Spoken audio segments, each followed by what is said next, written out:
azúcar. Sobrecitos de azúcar. Algunas veces, frases de ocasión.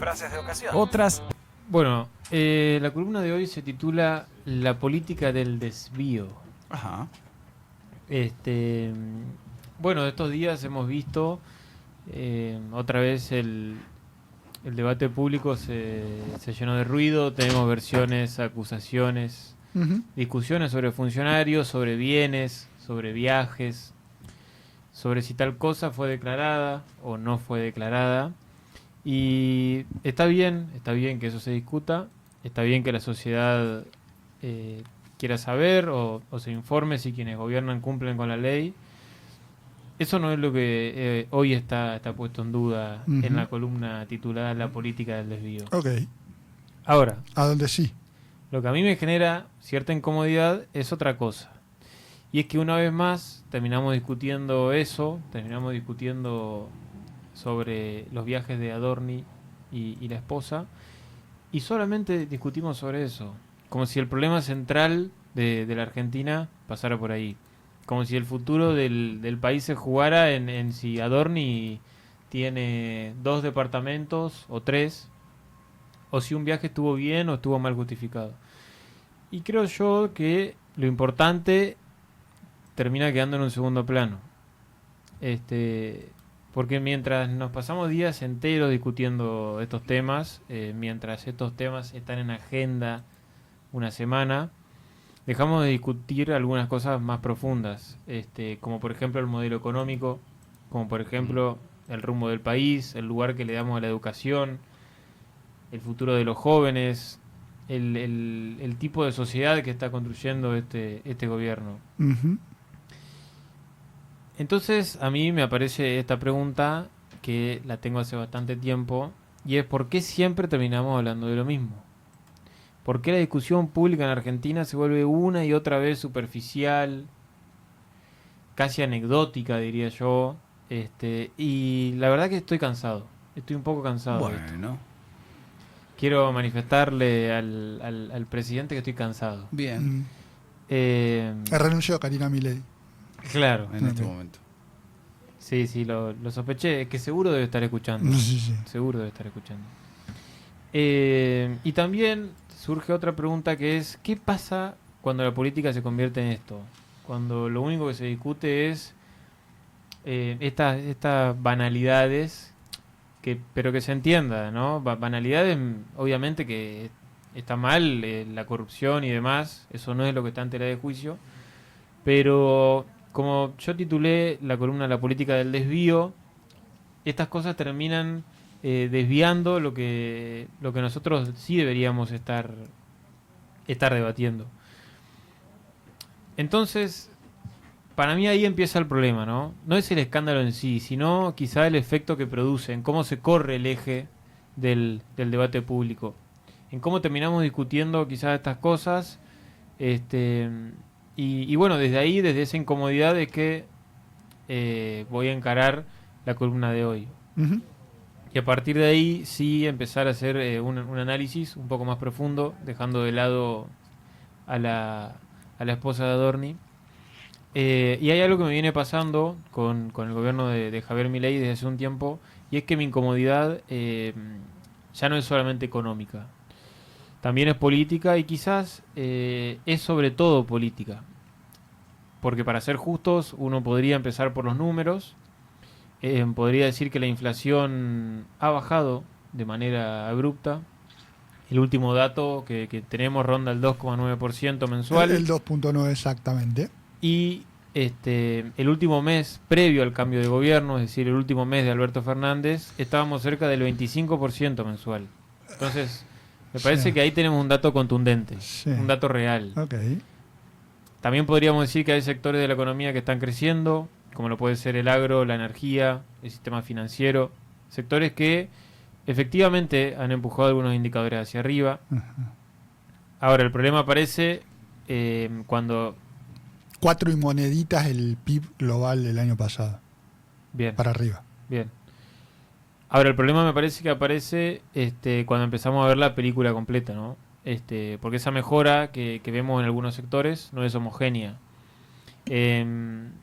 Hay otros sectores más vinculados al empleo y a la vida cotidiana, como lo son la industria, el comercio, la construcción, que muestran sí cierta debilidad con relación a los avances en los otros sectores.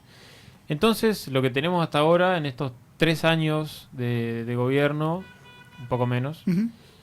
es una economía que se ordena, pero que no necesariamente se integra. Una estabilización que incipientemente existe, pero que todavía no se traduce de la misma manera para todos, En bienestar general, digamos. en bienestar general. Y hasta ahí uno podría decir, bueno, es un proceso, puede pasar, lleva tiempo, toda estabilización tiene sus costos. Pero a mí me parece que el problema quizá surge con la pregunta que yo le haría al gobierno, que sería ordenar la economía ¿para qué? ¿Para qué? Estabilizar la economía ¿para qué? Sí. Porque ordenar o estabilizar no es un fin en sí mismo, es un medio. Es un medio y la pregunta es, ¿ese medio para qué fin? ¿No? Y yo sospecho que ahí empieza a aparecer cierto vacío, ¿no? No termino de ver un proyecto de desarrollo en este gobierno. No termino de ver una apuesta por la industria o por la educación cuando uno va tanto a la teoría como a la práctica de los países que se han desarrollado. Han apostado muy fuerte por la educación, por el desarrollo interno, por consolidar un sistema productivo nacional. Entonces veo un gobierno que ordena, pero no explica hacia dónde quiere ir más allá del orden. Y a mí me parece que eso en Argentina es un detalle no menor, porque es preciso destacar que Argentina no es un país desarrollado que solo necesita ajustar algunas variables y va a salir a flote. Es un país que todavía tiene pendiente su desarrollo, su industrialización, su consolidación productiva. Entonces, esta sensación que me aparece es como un gobierno que ordena, pero que no necesariamente tiene en su destino, en su horizonte, construir. Y hay otra preocupación que tengo, que es la distancia que empieza a aparecer entre cómo el gobierno se percibe a sí mismo y cómo vive la sociedad. Bien. ¿Por qué? Porque desde el poder, podríamos decir, se habla de logros históricos, de éxito, del mejor gobierno de la historia. Y a mí me parece que del otro lado hay una sociedad que todavía sigue haciendo un esfuerzo, que siente el ajuste y que quizá no termina de ver esa mejora en su vida cotidiana, que es un poco lo que veníamos hablando. Y ahí aparece para mí algo un poco más profundo que para mí este gobierno hoy lo está padeciendo, que es una especie de desconexión, ¿no? Una desconexión entre el relato y la experiencia cotidiana de la ciudadanía. Una desconexión entre lo que se dice y lo que se vive. Y para mí, esa palabra, desconexión, no es accidental. Yo creo que forma parte de una manera, de un estilo de comunicar, de una narrativa que todo el tiempo tuerce la realidad a su favor, que convierte cada logro en algo histórico, que responde a los problemas con promesas futuras. Todavía seguimos con las promesas futuras y que muchas veces desplaza el debate hacia el conflicto permanente. Yo recuerdo, ayer le decía a un amigo que al gobierno le conviene muchísimo que se esté hablando de Adorni. Porque si empezamos a hablar de algunos temas más profundos, a mí me parece que aparece cierto vacío, ciertos baches, que es un poco el trasfondo de la columna de hoy, ¿no? Porque, por ejemplo, lo de Adorni, ¿cómo se soluciona? Afuera. Como se hizo con Spert, como se hizo con Marra, como se hizo una larga lista. Con Hay- el otro Caputo, etcétera. Efectivamente, hay otros problemas que son más complejos de solucionar. Y bueno, entonces en lugar de discutir estos problemas como por ejemplo la estabilización, ¿para qué? Que nunca escuché que un periodista le haga esa pregunta al gobierno. ¿Cuál es el plan después de que la inflación llegue a cero? La inflación en cero es un medio, no puede ser un fin nunca. Nunca un país se desarrolla porque su inflación está en cero. Eso tiene que estar claro. Entonces, y siguiendo un poco por la narrativa de este gobierno, que es una palabra que a mí no me gusta, pero Pero Tomás. la tomo, Ok. no me queda otra. Ok. Bueno, entonces muchas veces terminamos discutiendo los modos, los insultos, las polémicas, los enemigos. Y también terminamos discutiendo enemigos que muchas veces no tienen el peso político que el discurso le atribuye, ¿no? Bueno, Pero que bueno, que también sirven para sostener una lógica de confrontación constante. Y ahora sí llego, ya un poco cerrando, al punto dale. más preocupante para mí, que es la educación, ¿no? Porque uno puede discutir el modelo económico, podemos discutir el ajuste, pero hay algo que un país no puede darse el lujo de descuidar, y más un país como Argentina, que es la formación de su gente. A mí me parece que hoy la educación no aparece como una prioridad en este gobierno, no aparece como un horizonte. No he escuchado en lo que va del gobierno de Milei un discurso para los jóvenes. Aún no lo he escuchado. Estudien, fórmense, prepárense. Ese es el futuro del país. Creo que he escuchado por ahí la glorificación de otro tipo de caminos, más vinculados a Criptobro. a cierto individualismo, a hacer guita, en el sentido más peyorativo del término. Y a mí me parece que eso en un país como el nuestro es grave, ¿no?